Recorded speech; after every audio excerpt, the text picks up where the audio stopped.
मानव शरीर रचना क्रिया विज्ञान की अगली क्लास में हमने कल श्वसन संस्थान के बारे में जाना था। आज जो है उसी के आगे जीव द्रव्य के बारे में देखते हैं।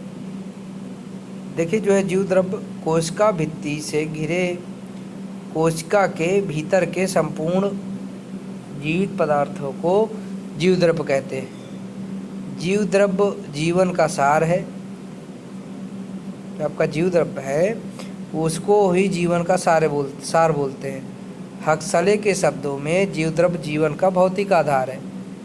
जो हक्सले महोदय हैं इन्होंने जीव द्रव्य को जीवन का भौतिक आधार माना है। अब देखिए जीव द्रव्य के गुण। जीव द्रव्य को प्रोटोप्लाज्मा भी कहते हैं। जो हमारा जीव द्रव्य है इसको हम प्रोटोप्लाज्मा भी कहते हैं।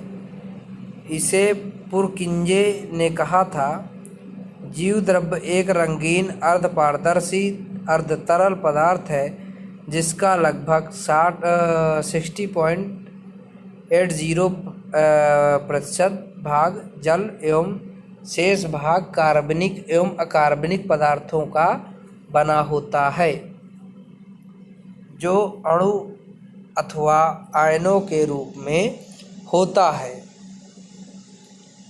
दूसरा आपका जीव द्रव्य एक जटिल मिश्रण है जिसमें ऑक्सीजन 62% और कार्बन 20%, हाइड्रोजन 10% तथा नाइट्रोजन 8% होता है। इसके अतिरिक्त कुछ अकार्बनिक लवण जैसे सोडियम, पोटेशियम, फास्फेट आदि पाए जाते हैं। ऑक्सीजन तथा कार्बन CO2 मतलब कार्बन डाइऑक्साइड गैस जल में विलय होते हैं, विलय अवस्था में पाए जाते हैं। इसके अतिरिक्त जीव द्रव्य में हार्मोन्स, विटामिन तथा उत्सर्जी पदार्थ भी होते हैं।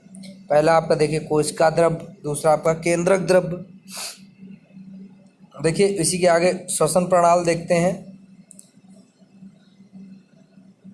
श्वसन प्रणाल या श्वसन नली स्वर यंत्र के नीचे से आरंभ होकर फेफड़ों के शीर्ष तक पहुंचने वाली नली होती है। जो आपकी स्वर यंत्र से चालू होती है, नीचे आरंभ होकर आगे बढ़ती है, जहां पर यह दो भागों में बाईं और दाईं ओर विभाजित हो जाती है, जिन्हें श्वसनियों और ब्रोंकाई कहते हैं, जो प्रत्येक फेफड़े में प्रविष्ट कर जाती है।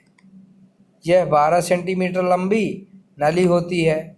श्वसन प्रणाल का निर्माण सी आकार की उपास्थियों के अपूर्ण छल्ले से होता है। अब देखिए इसमें फेफड़े या फुफ्फुस। फेफड़े या फुफ्फुस श्वसन संस्थान के मुख्य स्पंजी अंग होते हैं। ये संख्या में 2 होते हैं, एक दायां और एक बायां, जो अधिकांश वक्षीय गुहा के सामने रहते हैं।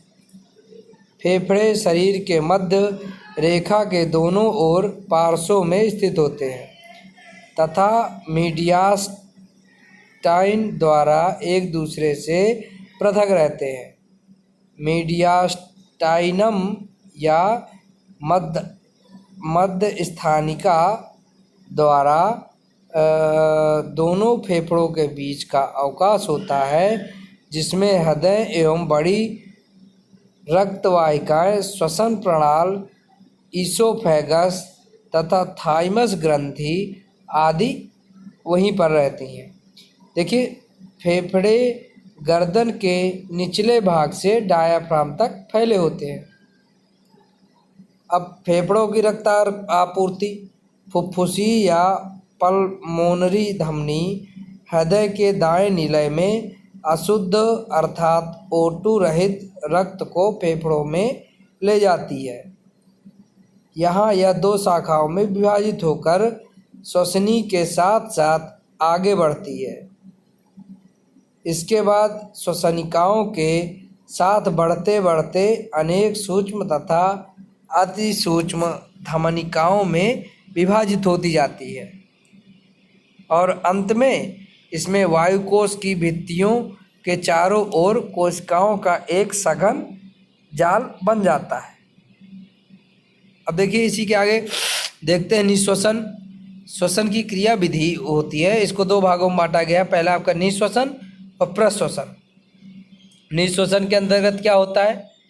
निःश्वसन के दौरान इंटरकास्टल पेशियाँ तथा डायाफ्राम दोनों शिथिल हो जाते हैं।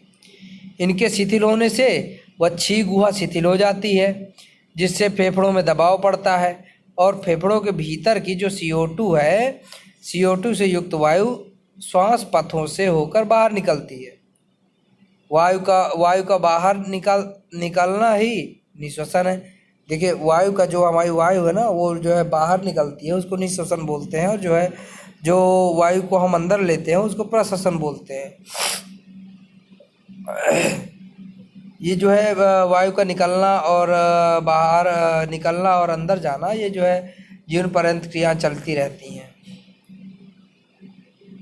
प्रश्वसन के दौरान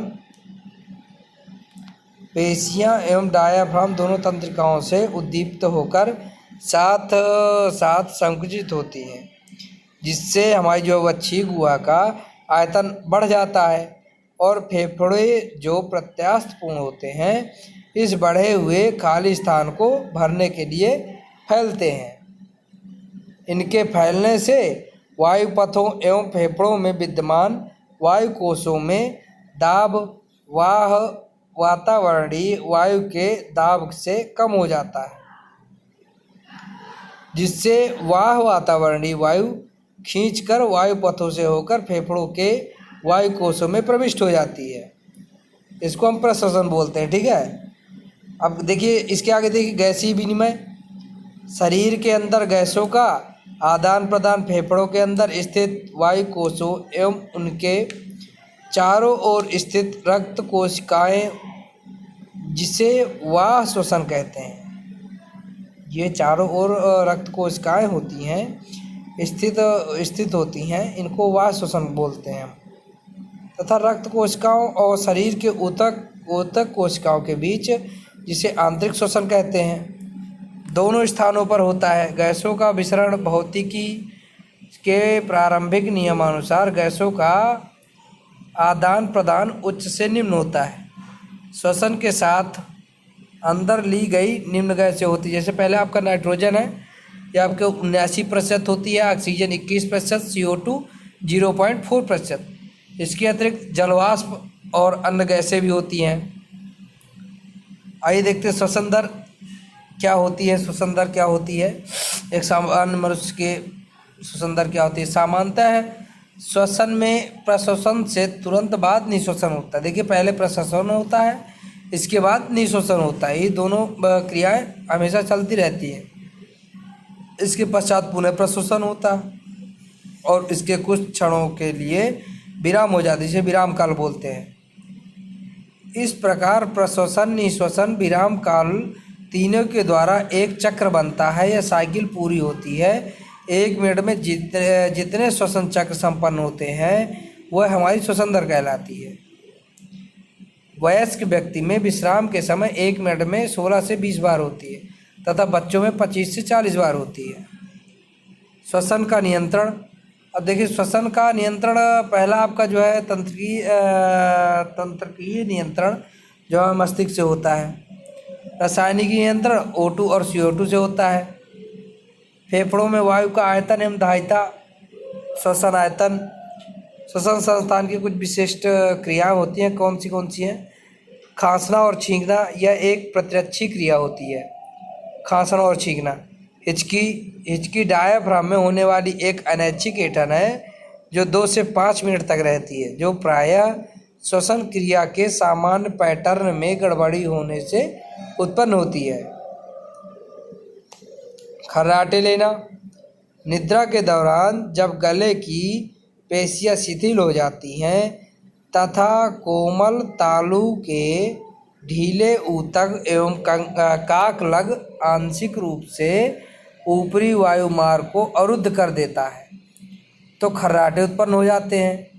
आहें भरना, सिसकना, हंसना, जमाई लेना, ये सब वस्तुतः दीर्घ श्वसन के विभिन्न रोग होते हैं।